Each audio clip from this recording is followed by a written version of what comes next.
My name is Lourdes, and if you had seen me back then, you might never have imagined that I carried so many doubts in my heart, so many fears, and a kind of courage I had yet to discover.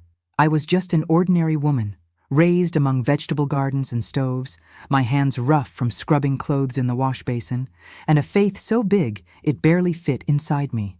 When I married Joaquim, I believed that nothing in the world could undo what the two of us were building together, brick by brick, dream by dream.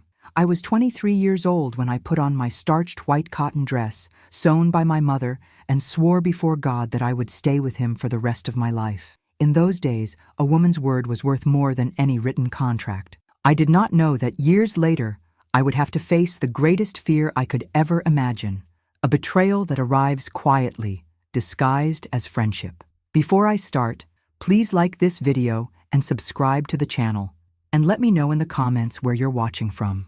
I love knowing that my story is reaching different places. When I tell this story, it is not so that anyone will pity me.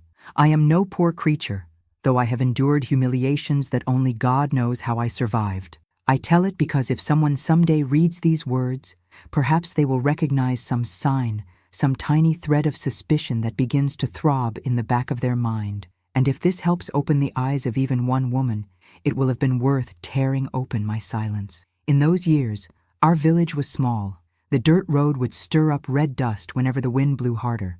I woke up early, before the sun rose, to prepare coffee with cornbread and heat the water on the wood-burning stove. Joaquim would leave soon after, carrying his lunch wrapped in a sackcloth. He worked at Mr. Argamiro's workshop, repairing carts and shoeing horses. He was the kind of man who liked to come home and lie in the hammock, silent, as if all the world's weariness had settled on his shoulders. I did not complain.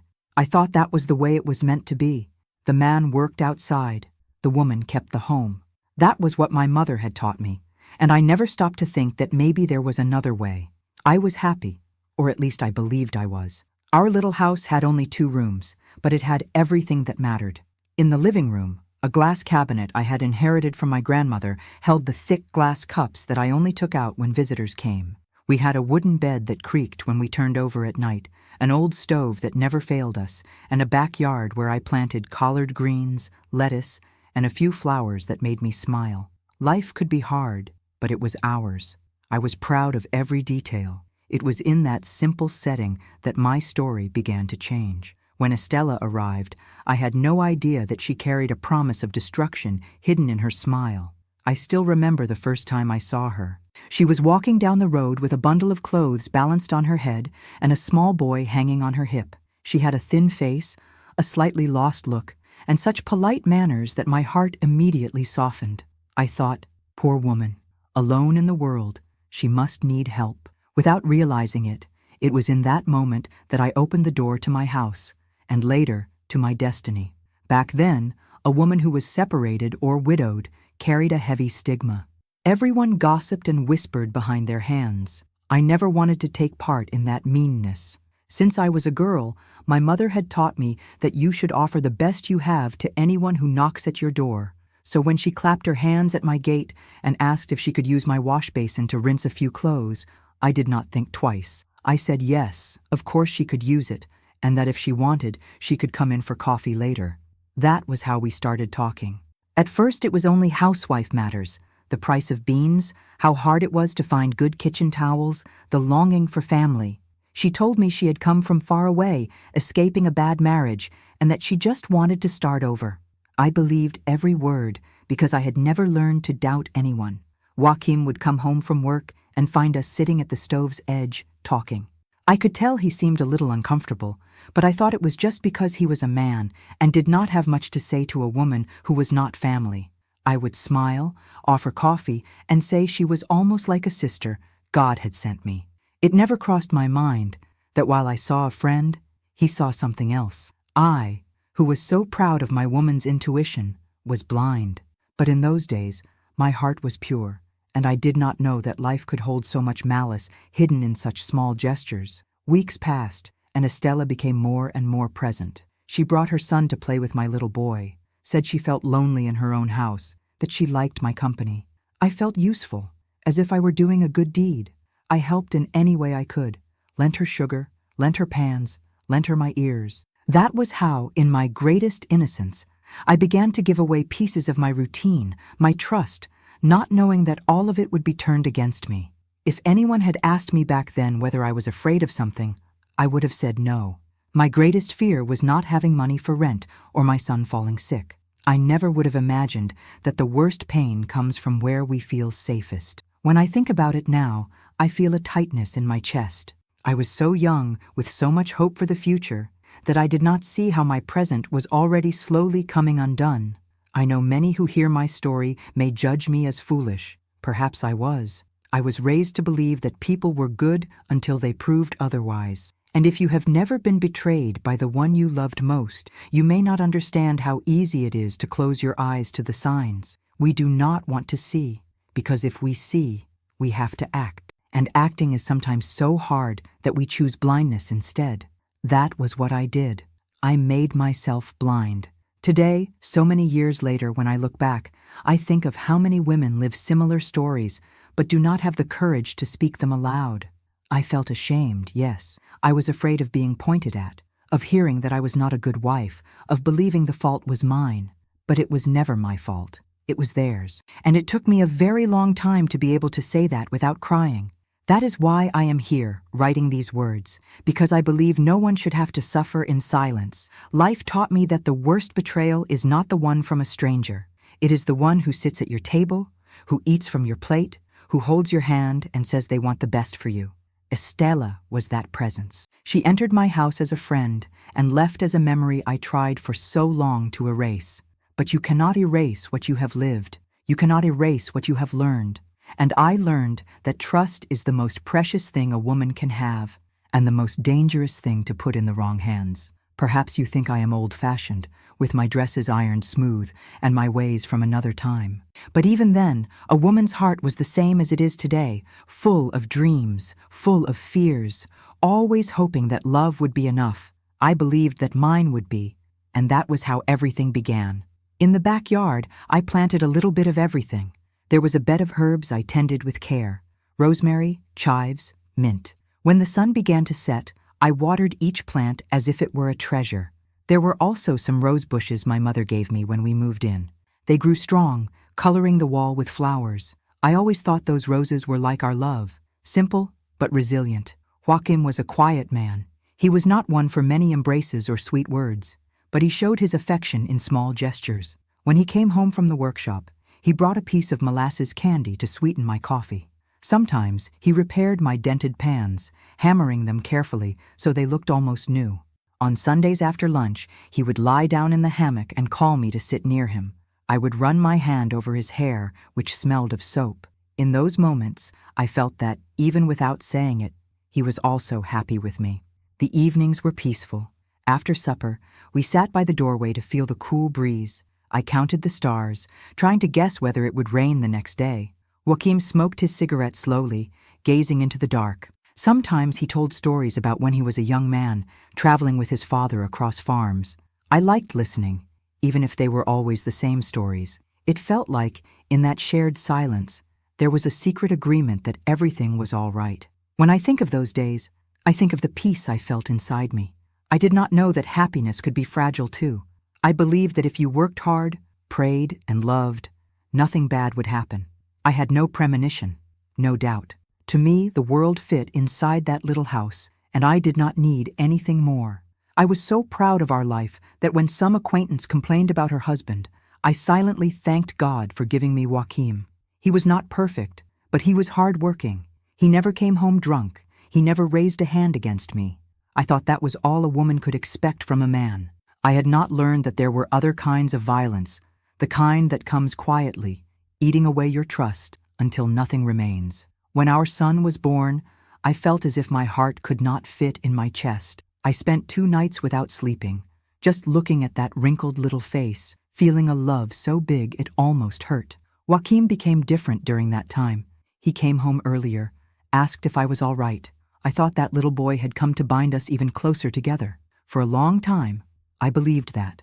On birthdays, I always made sure to prepare a simple cake with sugar frosting and colorful sprinkles. Joachim said it was too much fuss, that small children did not care about parties. but I did it anyway. I wanted our son to grow up remembering that we were a family, that he would know that, even with little, we had love in abundance. That was the portrait of our life. A portrait without great luxuries, but full of little moments that, in my innocence, I believed would last forever. And that was why it took me so long to see that behind those quiet days, a shadow was growing. I was happy, but it was a distracted happiness that did not know how to protect itself. I remember as if it were today the day Estella arrived on our street. It was early afternoon, and the sun was so hot it seemed the ground would crack open. I had just hung some kitchen towels on the clothesline when I heard the sound of a cart stopping right in front of the gate.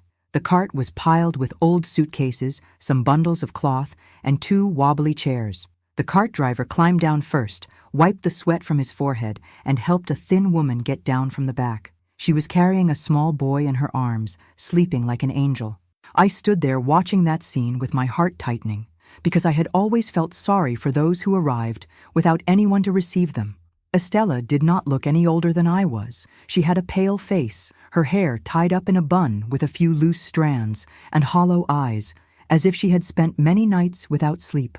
Her dress was made of faded cotton, almost gray, and so wrinkled it made me want to offer her a hot iron. I noticed she was holding a worn leather bag and glancing around, trying to understand where she had ended up. When our eyes met, I felt a pang of curiosity mixed with compassion. I did not know that in that instant, a story was beginning that would change everything I believed. The cart driver pointed to the empty house next to mine. It was a little place that was always for rent because no one ever stayed there long. People said the walls were full of mold and the roof leaked, but I never paid much attention to that talk. For someone who has nothing, any corner becomes home. Estella thanked the man, handed him a few coins, and stood there, staring at the closed door. I don't know why, but my first impulse was to go over and offer help. Maybe it was just my way of being, always wanting to comfort anyone who looked in need. Maybe it was a premonition I could not understand. "Good afternoon," I said, wiping my hands on my apron, feeling a bit awkward. "Are you going to live here?" She turned her face slowly and looked at me as if waking from a bad dream. She answered with a weak voice, almost a whisper. "Good afternoon." "Yes, at least, that's what I hope. I'm not really sure yet." Just then, the little boy woke up and began to cry, maybe frightened by the heat or by all the things scattered around. I bent down, stroked his head, and told him everything would be all right. She sighed, shifted the child on her arm, and thanked me with eyes full of exhaustion. That was when I knew that, whether I liked it or not, I was going to become involved in that woman's life. I helped carry some of the bags into the house. The floor was dirty with dust, and the walls had damp stains. Even so, she thanked me as if I were giving her a palace. I told her that if she needed anything, she only had to knock on my door. She smiled for the first time, and in that smile there was something I could not decipher, a mixture of gratitude and fear. In the days that followed, I saw Estella trying to tidy up the place. Every morning, before Joachim left for work, I would see her sweeping the yard with a broom made of twigs while the boy played with a crushed tin can. I felt an enormous urge to ask where she came from, what had brought her there, but I did not have the courage. I was afraid of seeming too curious. Even so, when we passed each other at the gate, we exchanged a few words, and I noticed she seemed relieved to be noticed, as if the worst punishment she had suffered was to live unseen. One Friday afternoon, while I was scrubbing a bundle of laundry in the wash basin, I felt someone approach. I lifted my eyes, and there she was, holding a small bucket and a bar of soap already worn to the middle. "I'm sorry to bother you," she said shyly. "It's just, I don't have a wash basin yet. Could I wash a few things here?" I smiled and motioned for her to come closer. "Of course you can. Use it as much as you like." She looked surprised, as if she had expected me to say no, and that gave me a sadness, because no one should grow used to being turned away. We stood side by side, scrubbing clothes in silence. From time to time, she glanced at her son playing in the corner of the yard and sighed. I thought about asking her about her husband, but I held back. I sensed there was a sad story behind those tired eyes. When she finished washing, she thanked me as though I had done her a favor impossible to repay. I told her she did not have to thank me so much, that neighbors were meant to help each other. Before she left, she told me in a low voice that she had come from another town, fleeing from a marriage that no longer worked. I did not ask for details, but I turned that thought over in my mind the rest of the day. I thought that if God had put me there, perhaps it was so I could lend her my hand. That night, I told Joaquim that the new neighbor seemed like a good person, only a little afraid. He listened in silence, smoking his cigarette with a distant look in his eyes. I did not pay much attention to his silence. I thought men did not care about women's talk.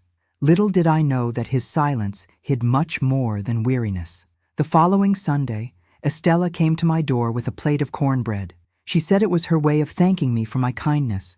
I invited her in to have coffee with me. We sat at the kitchen table and talked for a long time. She seemed more at ease, though she always looked around as if she was afraid of being caught doing something wrong.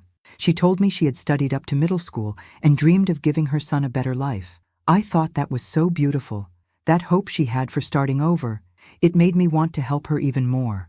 When she left, I was thinking how life has a strange way of bringing people together. I never imagined that the woman who had arrived with nothing, so humble, would become part of my routine. And even less did I imagine that she would be capable of shaking everything I had spent years building. But in the beginning, everything seemed innocent. I only saw her as a neighbor who needed help. And that was how, without realizing it, I began to open the doors of my home and also of my heart to a presence that one day I would wish to forget.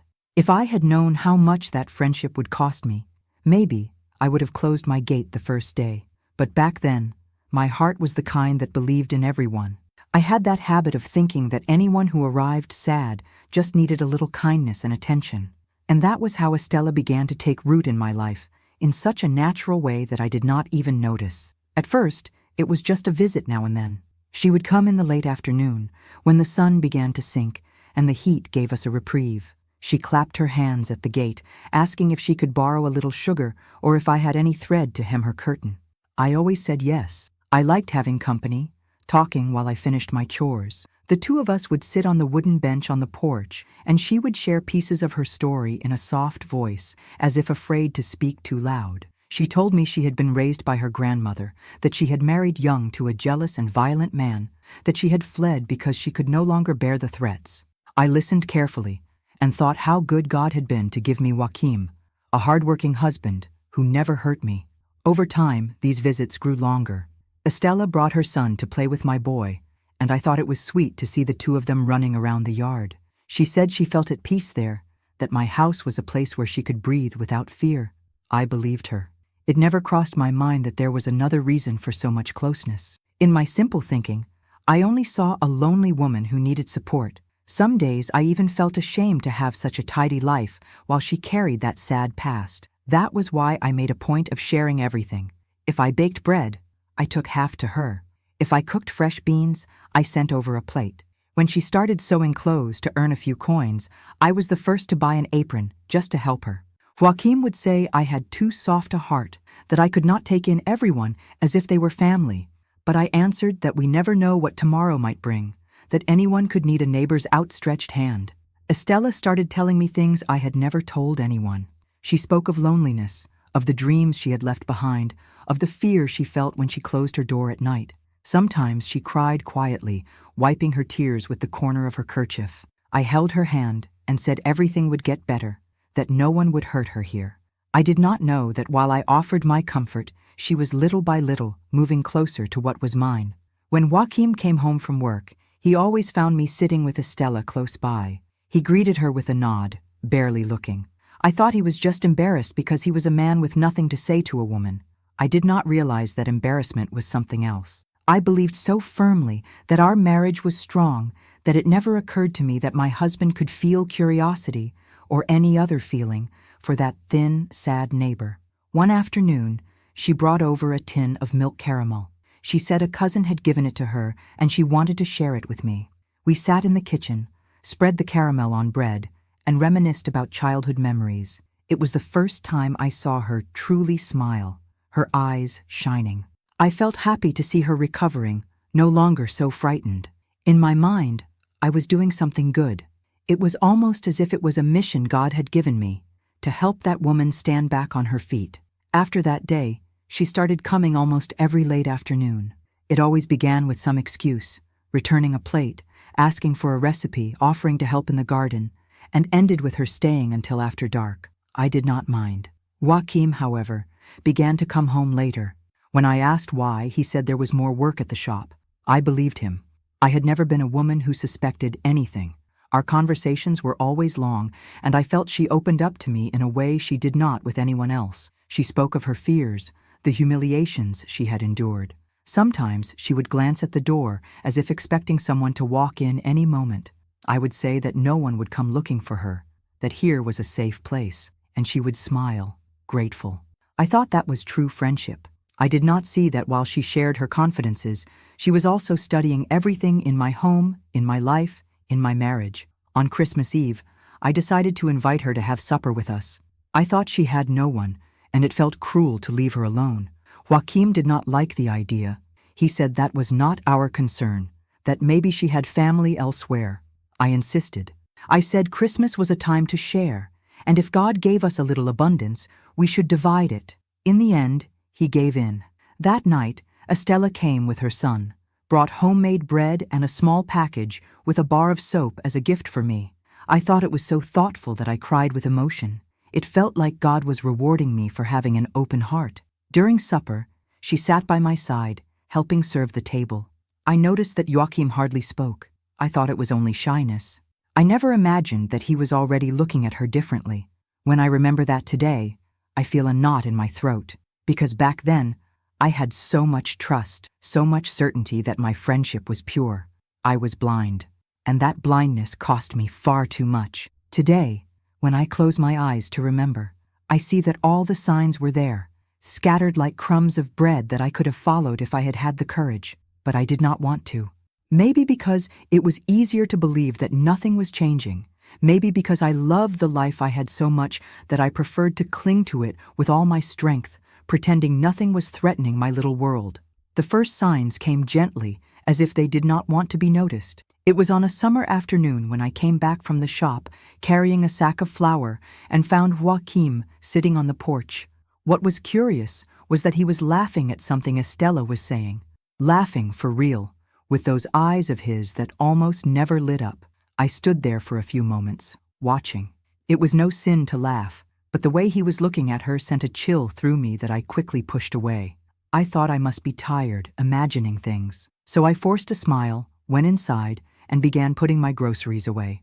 After that, I started noticing he would get home from work, and instead of coming in, stand by her gate for a few minutes, talking.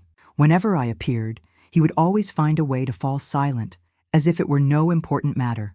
And I, the fool I was, never asked anything. I thought he just pitied her the way I did. I saw no harm anywhere. There was also the time I lent her my aluminum basin, and Estella took days to bring it back. When she finally did, I was in the backyard. Joachim was the one who answered the door. I saw through the window that she handed him the basin and stood there talking in a low voice. The two of them did not realize I was watching. She smiled, put her hand on his arm, and he did not step back. It was only an instant, but my heart began to pound. I wanted to run over there and ask what that touch meant, but my legs did not obey. I stayed behind the curtain, holding back tears. Later, I convinced myself it was foolishness, just gratitude from her, nothing more. The small signs kept showing up. One afternoon, Joachim came home with a new handkerchief in his shirt pocket. I thought it odd because he never cared about such things. I asked where it had come from, and he said he had bought it at the shop, but I knew he did not spend money on trimmings. I wanted to insist, but I swallowed my questions. My chest felt too tight. Estella changed too. Before, when she saw me, she would smile sincerely. Later, her smile grew smaller, a little uneasy. Sometimes she looked away, as if she knew I would discover everything sooner or later. But even so, she kept coming to my house. She kept sitting by my side, pretending nothing was happening. I remember one morning when I woke up with a heavy heart. It was a Sunday, and Joachim had said he was going fishing with some men from work. I got up early to prepare his coffee, as I always did. While he was eating, I stood there, holding my mug. I wanted to ask if he still loved me, if everything was all right, but my voice would not come. He looked at me and said I had been too quiet lately. I told him it was just tiredness. He finished eating, stood up, put his hand on my shoulder, and left. I stayed there, feeling that his touch was different. It no longer had the same warmth as before. When he walked away, I looked out the window and saw Estella sweeping her yard. She was wearing a light-colored dress I had never seen. She even looked prettier. I felt a knot in my throat, a bad premonition, but I closed the curtain. I did not want to think that something might be happening. I needed to believe everything was just in my head. Another time, I found a folded piece of paper in his pants pocket when I was doing the laundry. It was just a shopping list, but the handwriting was not his. It was hers. I recognized the fine lines, the rounded letters. I felt a chill run down my back, but even then, I said nothing. I spent the whole day turning that thought over and over inside me, trying to convince myself she had only done him a favor. The neighbors started to talk too. One day, Donna Ritina, who lived on the corner, pulled me aside and said she had seen my husband getting too close to the new neighbor, that I should open my eyes. I smiled, thanked her for the warning, and went back home with shaky legs. Inside, it felt like everything was cracking, but I did not want to hear. I did not want to accept that the man who slept beside me could betray me. There were nights when I would lie in bed staring at the ceiling. I heard my heart beating so fast it seemed it wanted to flee my chest. I prayed, asking God to take those thoughts from my mind. I asked him to give me peace, but peace did not return. I still woke up early, still cooked, still washed the clothes, but inside, everything hurt. I do not know if it was more fear or shame. Fear of finding out I was right, shame for being the last to realize, so I pretended nothing was happening. I put on my apron, swept the floor, tended the garden, and if any neighbor asked how things were, I smiled and said everything was fine. It was easier to lie to everyone else than to admit to myself that my world was falling apart. I had already heard many whispers before that day, but I always found a way to cover my ears. It was easier to live deceived than to face the truth. But the truth has a force that does not care about our fear. It arrives when it wants to, pushing everything in its path, knocking down the lies we tell ourselves. It was early on a Sunday. I had woken before everyone else, as I always did. I liked the silence of the house at dawn, that time when only God and I were awake. I made the coffee, laid a clean cloth on the table, and started peeling some cassava for lunch. Joachim was still sleeping. From time to time, I looked at him, and deep in my chest, there was still that question I did not have the courage to ask. Do you still love me? The sun was already rising when I heard someone knocking at the gate. I thought it strange because no one ever came so early. I wiped my hands on my apron and went to see. It was Donna Ritina, the same neighbor who had warned me before. She looked serious, with her hands crossed over her chest. Her face was that of someone who did not want to be there. "Lourdes, forgive me for coming at this hour," she said, staring at the ground. But I couldn't stay quiet. I felt my legs turn weak. I took a deep breath. "What is it, Donna Ritina?" She took a moment before continuing. When she spoke, it was as if her voice came from very far away. "I saw it last night. I saw your Joachim coming out of Estella's house. It wasn't the first time. I thought you needed to know." I said nothing. My heart was beating fast. My face felt like it was burning. I wanted to ask if she was sure, but the answer was written all over her face. It was not gossip. It was not rumor. It was the truth. It was my worst fear standing there at my door. Inside, everything turned to silence. I did not cry. I did not scream. I just felt a coldness that started in my feet and rose all the way to my neck. I thanked her with a voice that did not sound like my own. I said I would think about what to do. She left with her head bowed, and I stood there in the yard, my hands trembling. I went back into the kitchen like someone walking without a soul. The coffee was already cold. Joachim appeared in the doorway, rubbing his eyes, and asked why I looked so pale. I looked at him, searching for some trace of remorse, but he looked so calm that it made me want to scream. I did not scream. I felt ashamed for him, for me, for everything. I said it was nothing, that I was just feeling unwell. Then I went to the bedroom and shut the door. I sat on the edge of the bed, hugging the pillow, trying to understand how my life had turned into this. I stayed there for hours, not knowing what to think. I remembered every detail I had ignored, the handkerchief in his pocket, their glances, the silences that always grew whenever I came near. Everything was there, plain to see, and I had pretended not to notice. I felt an anger that burned, mixed with a sadness so deep it felt too big for my body.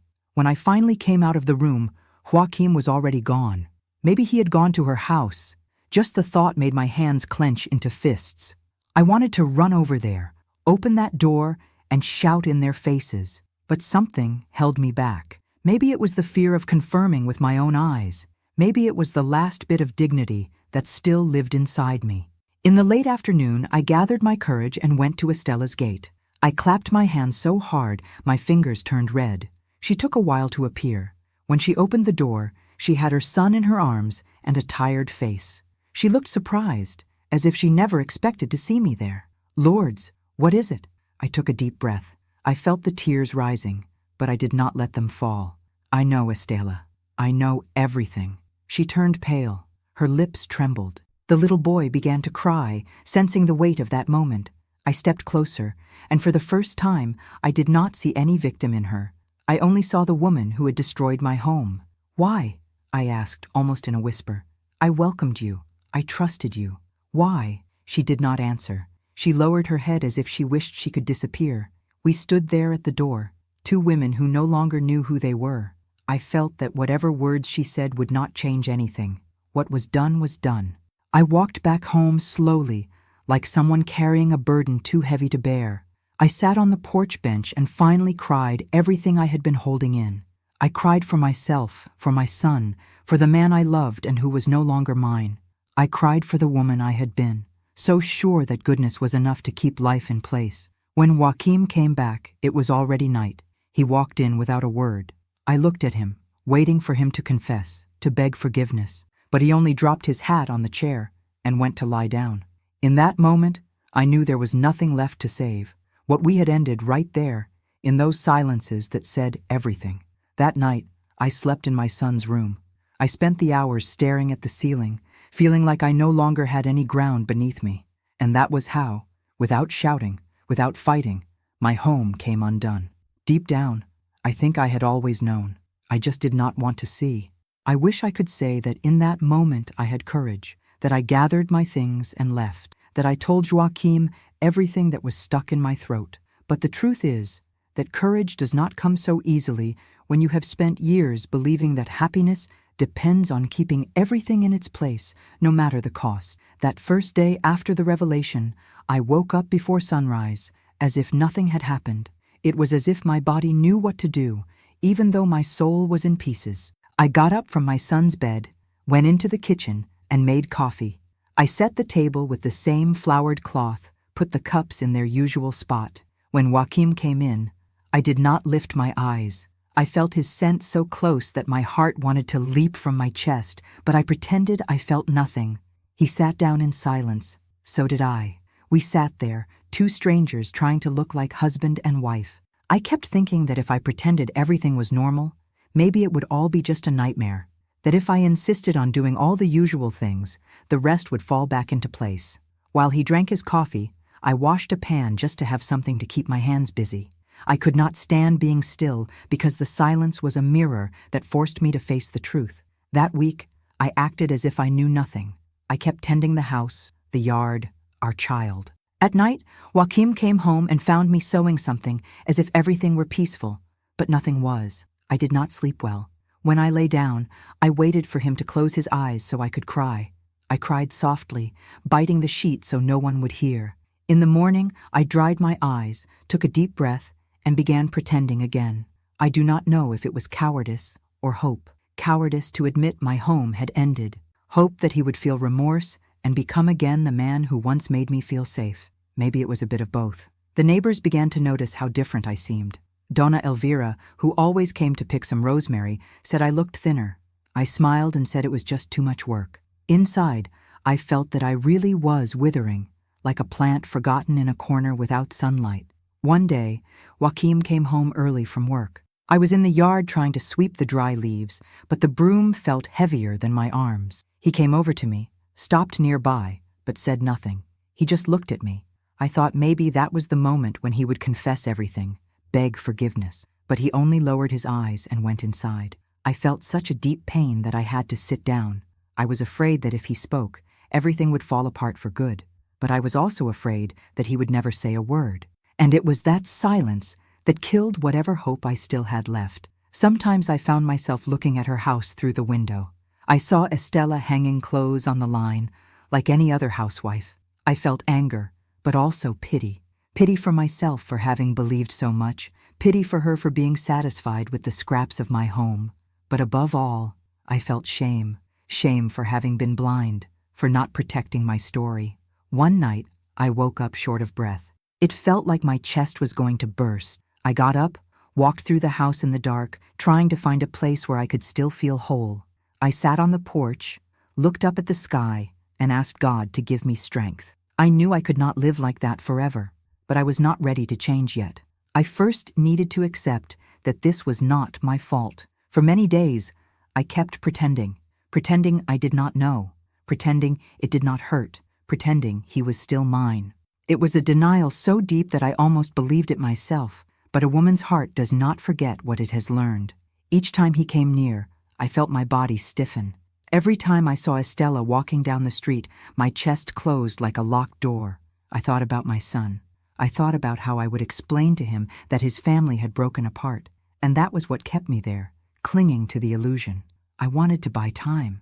I wanted to find a way to keep being a mother, even if I was no longer anyone's wife. That was how I spent those weeks, between fear and shame, between the love that was dying and the courage I could not find. But deep down, a small voice was already telling me that I could not pretend forever, that one day I would have to choose between continuing to lie or finally setting myself free. And it was in that painful waiting that I began to understand that the worst prison is the one we build ourselves, out of fear of losing what no longer exists. I knew that moment would come. As much as I wanted to hide behind my routine, a part of me was already tired of pretending. When the truth grows too big, it no longer fits inside us, and I could no longer carry that weight alone. It was on a cloudy afternoon that I decided. I remember waking up with a strange calm, as if my heart had made peace with the pain. While I was tidying up the kitchen, I felt I could not live another day inside that lie. I needed to look them both in the eyes. I needed to hear from their mouths what everyone else already knew. I waited for Joaquim to arrive. He came into the house as if nothing was wrong, hung his hat on the nail, and went to wash his face. When he came back, he found the table set, 2 cups of coffee. I asked him to sit down. He looked suspicious, but obeyed. For a few seconds, we were both silent. The sound of the wind outside was the only thing to be heard. "I know," I said, looking straight at him. "I know everything." He did not answer. He only lowered his head, like a boy caught doing wrong. My voice came out calm, but inside, I was trembling. "I want you to come with me to her house. I want to hear you both. I want you to have the courage to look at me and say what you did." He lifted his face, his eyes red. For a moment, I thought he would deny it, invent some excuse, but he just nodded. He got up from the chair without saying anything. I got up too, and we went together, side by side, like 2 strangers sharing the same pain.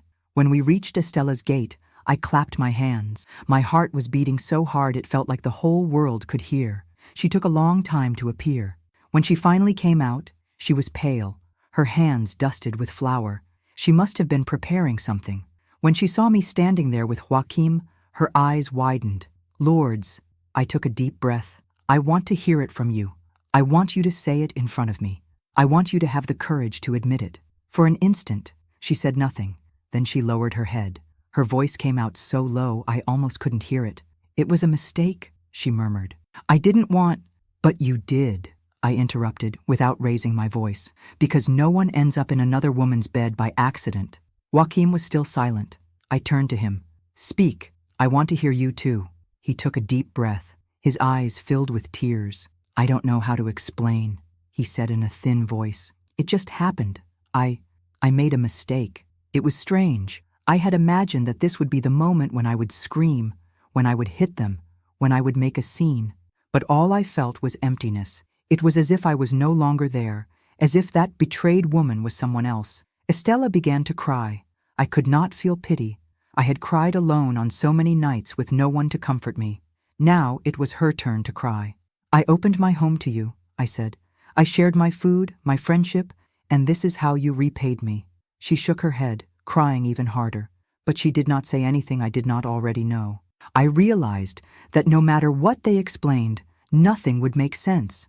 Nothing would justify it. For a few moments, we stood there, the three of us in the yard. The wind moved the curtain in her window. I thought about my son, about the shame he would one day feel when he learned. I thought about the woman I had been, so full of trust. I thought about the woman I would become after that, who would never be the same again.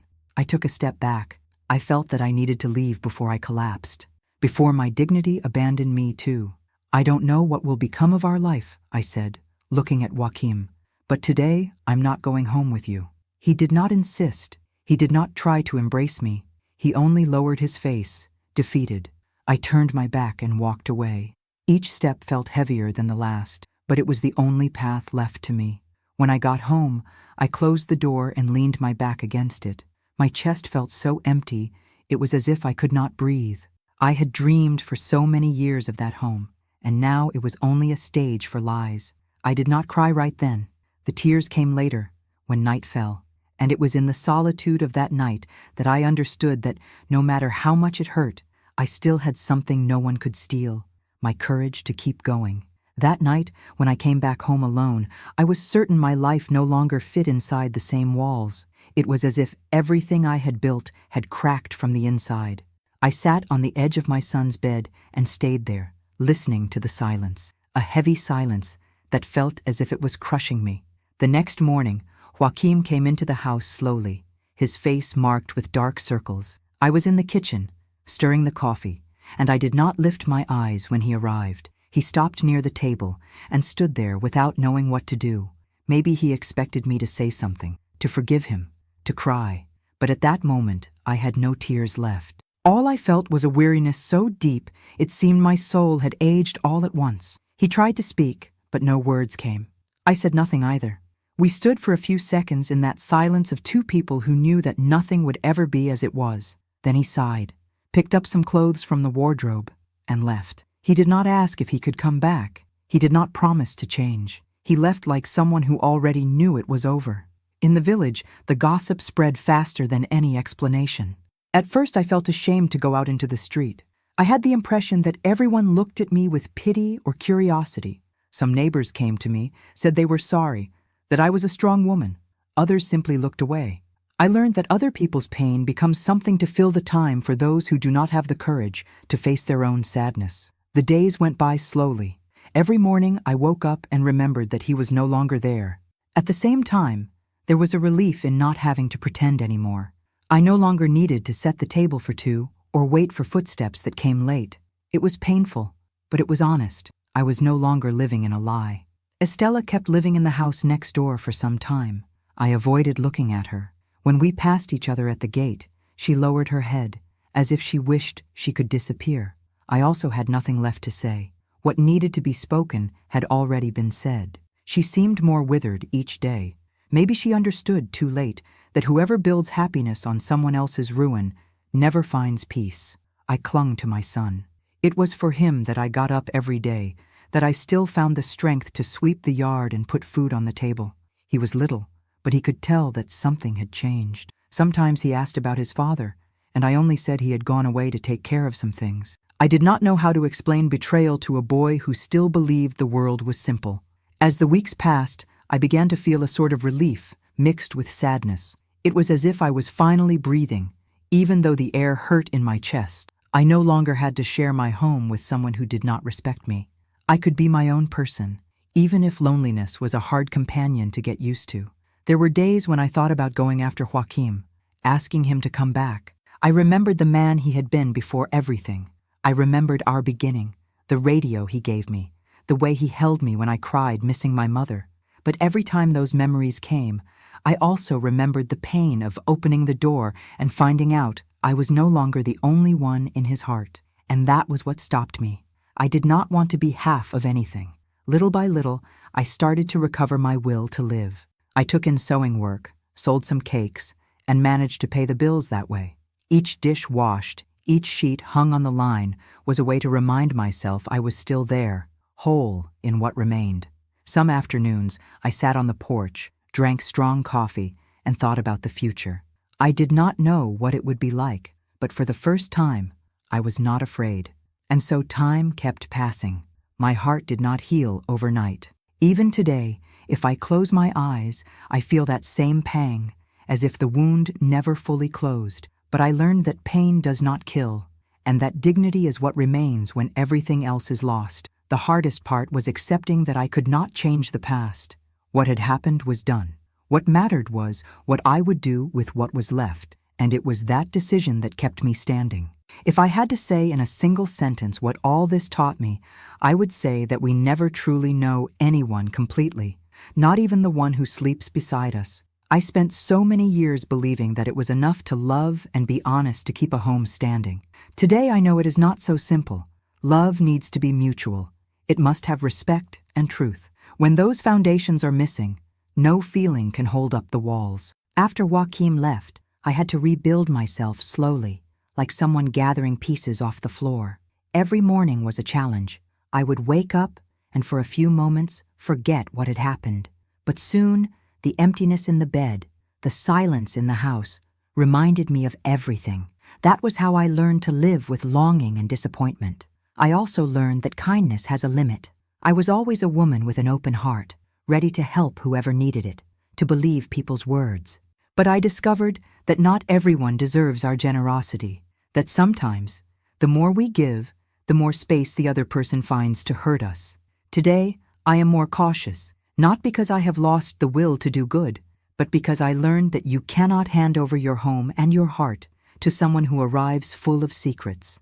Another lesson was that the shame was not mine. For a long time, I felt smaller. I thought maybe I had not been good enough, that somehow I had pushed Joachim into Estella's arms. But as the days passed, I understood that each person is responsible for the choices they make. I might have had my flaws, and I had many, but I never stopped loving.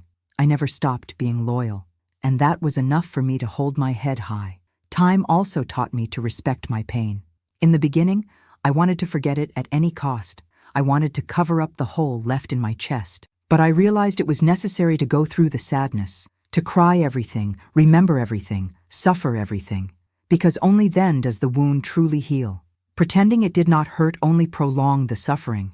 It was the pain that made me stronger. I also learned that loneliness can be a patient teacher. In the first months, I was terrified of being alone. Each night felt endless, but little by little, I discovered there was peace in the silence. That not depending on anyone to feel worthy was a kind of freedom. I used to be afraid of being alone because I thought it made me less. When I saw I could survive, I understood that being alone was not nearly as terrible as living beside someone who lies. I also started to look at myself with different eyes. For years, I measured myself by Joachim's gaze. When he praised me, I felt beautiful. When he was silent, I thought I was not enough. After everything ended, I understood I was much more than his opinion. I was the woman who kept the house, who baked the bread, who raised a son with dignity. I was someone whole, even if he had left me. When I think of Estella, I no longer feel only anger. I feel pity, because the woman who destroys another's home never finds peace in her heart. I believe that one day she also woke up and saw that none of it had been worth it, but that no longer concerns me. Everyone carries the weight of what they sow. What remained after everything was one certainty. I am not weak. I survived what seemed impossible. I got out of bed on the days my body begged me to give up. I was a mother, a homemaker, a woman, even with my heart broken. And that is something no one can take from me. If someone asks me today who I am, I say I am Lourdes, the one who believed, who loved, who was betrayed, but who never lost her dignity. Because in the end, that is what remains. The dignity of knowing I did everything I could. And that even so, if it did not work, it was not for lack of love or courage. And that was how I transformed. I did not turn to stone, but I am no longer the same woman who opened her gate to anyone. I am someone else, more cautious, more whole, and most of all, more certain of my worth. If I decided to tell this whole story, it was not to stir up pity. I do not want anyone to see me as a poor creature. I am simply a woman who lived through more than she ever imagined she could bear. A woman who had to lose almost everything to understand that you do not truly lose what was never yours. For a long time, I thought this memory would haunt me until the end of my days. I would wake in the middle of the night and relive every detail: her arrival, the glances, the small lies that multiplied until they became an abyss. Sometimes I still dream that I am knocking on that gate, waiting for an explanation that would never come. But today, when I wake, I no longer feel that same desperation. I feel only an old heaviness that has become part of who I am. I decided to share my story because I know there are many women living through similar things. Women who carry in their hearts a guilt that does not belong to them, who pretend everything is fine so they will not hear the judgment of others. Women who are so afraid of being alone that they accept crumbs, thinking any company is better than silence. I want to tell you, the one reading these words, that it is not. Living a life of lies hurts more than facing solitude. I do not write these lines to shame anyone. Not Joaquim, not Estela. Each of them made choices they will have to carry. I made mine too. I chose to trust. I chose to open my home, to share my coffee, to offer up the faith I had in people's goodness. And even though everything ended as it did, I do not regret being who I was, because my generosity was not the mistake. The mistake was theirs, for not knowing how to respect it. What remained from this story was a lesson worth more than any suffering. I discovered that no one can steal our dignity. No matter how much they humiliate us, lie to us, or betray us, the truth always comes back, and when it returns, it sets us free.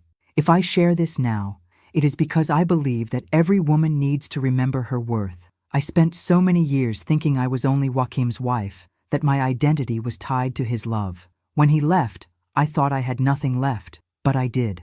I still had my strength, my faith, my ability to start over. I do not know what happened to them afterward. It does not matter to me.